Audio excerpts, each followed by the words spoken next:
back to the channel, y'all. Today I am going to show you how poor communication on my part led to a team fail and me burning myself out. So this is a new segment that popped up on my Garmin, and we were moving pretty good. You got Chris up front taking the lead, Aaron's right behind him, Greg had just pulled off, and Chris gets us going up to a pretty good pace. We're going to be 25, 26, maybe a little higher all the way through there. And my Garmin is telling me, hey, you're going to make the PR. So I get excited, a little selfishly. And I didn't really communicate too well to everybody in the team, and that's going to lead to a fail, which you're going to see here at the end. It just highlights the importance of having some kind of plan, and if you're trying to make a plan on the fly, make sure you communicate that to everybody in the pack, not just try to do it on your own.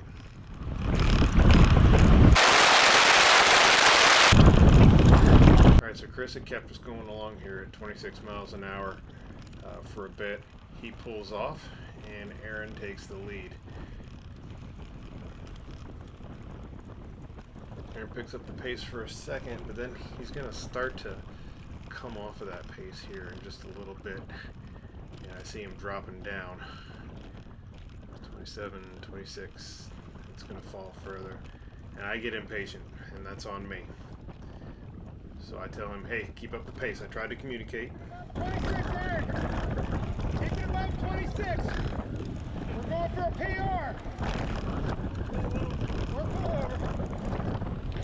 So, I communicated one forward, and I communicated to one back to Greg.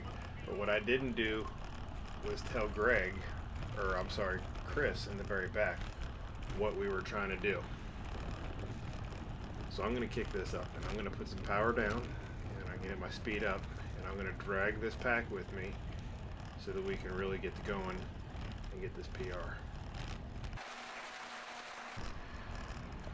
Alright, now right about here, I've been pushing for a while, and I'm getting tired, so I'm wiggling my elbow, but Greg didn't notice it. And now he's kind of to my left, and he doesn't notice it. But here comes Chris. Chris didn't get the memo. He comes from the back like this is a sprint, like we're back on Willoughby, and takes off and passes so fast there is no way in the world that I can catch his wheel. And so I am left to pull for the rest of the time to try to get to the end of this segment and get my PR. But man, I was smoked, and I gotta tell you, I did not recover for the rest of the night. I struggled for the remainder of the ride. I needed to make sure everybody in my team knew what was going on. I didn't do that, and as a result, I burnt a match. I burnt a whole pack of matches that night, and I paid the price.